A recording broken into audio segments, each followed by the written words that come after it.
Yo, salut à tous, c'est Locan pour Locan.fr. Aujourd'hui, on va faire un test d'un ordinateur qui n'est pas un Mac, ce n'est pas un Apple, mais c'est aussi bien sinon mieux. C'est un Lenovo, le Yoga 13 pouces couleur mandarine.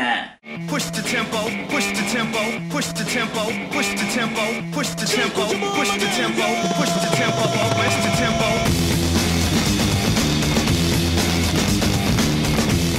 Alors l'IdeaPad Yoga 13, c'est l'ordi quand je l'ai sorti du carton qui m'a vraiment fait kiffer. Déjà parce que c'est un ordi avec une couleur un petit peu flashy comme ça, avec un petit design très sympathique parce qu'il est vraiment supra plat. Quand on le porte on dirait presque un bouquin avec l'espèce de petit décalage de texture ici. C'est vraiment supra agréable.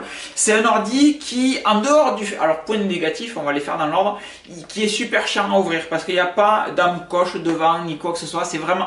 Là pour le coup ils auraient pu penser un peu mieux le truc. Par contre, une fois qu'on l'a ouvert, on se retrouve avec un ordinateur super sympa. Et attention les yeux, hop là! Petite rotation d'écran, c'est magnifique. Donc vous pouvez avoir votre ordinateur en mode clavier, etc. Votre ordinateur en mode tablette sur le côté avec le petit bouton Windows, etc. pour revenir au menu.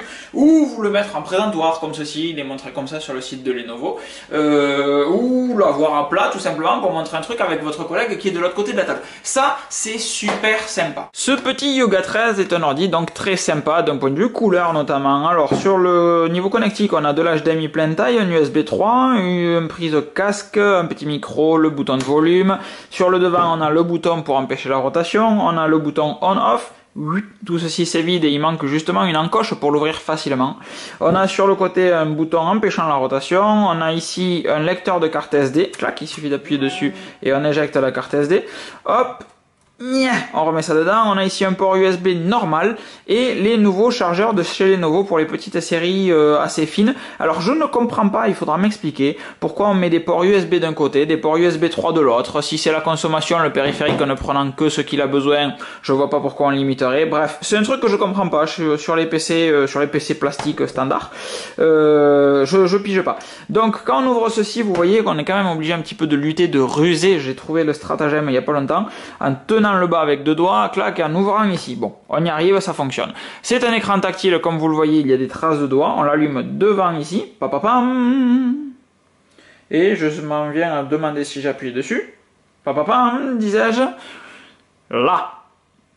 Donc on a la bestiole qui démarre. À l'intérieur, moi j'aime beaucoup. Ça fait un petit écran en fait. Le plastique est de très bonne qualité. Je suis vraiment agréablement surpris par l'intérieur qui est quand même un bijou. Le clavier est super agréable. C'est les claviers un peu Minitel là, à la Apple.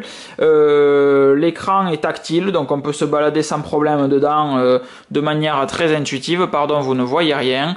Donc comme ceci, hop, on peut accéder ici à notre bureau.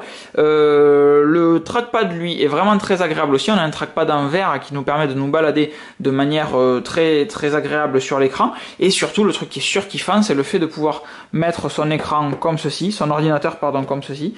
Donc là, apparemment, le verrouillage, la rotation est désactivée. J'active la rotation. Vous avez vu l'écran à pivoter. Je reverrouille ou j'active. Donc je mets mon petit écran comme ceci et une fois que je suis là, les touches de derrière sont désactivées automatiquement, clac. Et devant, je peux faire à l'idiobête avec mon ordinateur qui va s'adapter et se mettre dans le mode que je veux. Donc là, je suis dans ce mode tablette qui me va bien. Je viens verrouiller ma rotation d'écran avec le bouton qu'il y a juste ici. Et elle s'est verrouillée dans l'autre sens, j'aime pas bien intuité, bon ça revient au même plus ou moins. Ici mon bouton Windows me permet d'accéder rapidement au menu. Et par exemple on va aller sur un petit site tout con, hop. Et donc là il faut appeler le clavier, c'est un petit peu dommage que quand on se met dans un champ de saisie en haut, donc le clavier n'apparaisse pas automatiquement. Donc on va aller sur locan.fr, papapam. Et voilà. Donc on se retrouve ici sur la version mobile. Il faut refermer le clavier une fois qu'on a affiché la page. C'est dommage. Il faut revenir. Il y a un petit peu de travail d'ergonomie à faire sur les rotations d'écran, etc. par exemple. Donc là, paf, et on va repasser automatiquement sur la version desktop. Et c'est quand même super sympa. Le défaut de cette bestiole, c'est qu'il souffle pas mal. Alors, de par son design, il est relativement fermé. Il a juste cette toute petite grille d'aération derrière. Et de fait, il n'y a pas vraiment d'entrée d'air. Il n'y a que cette extraction. Donc on entend quand même toujours le ventilateur tourner. Et c'est un petit peu dommage. C'est même franchement dommage parce que c'est un bijou bijou vraiment de tous les ordinateurs que j'ai reçus de Lenovo. Le X1 Carbone est très bien, mais celui-ci je le trouve vraiment somptueux.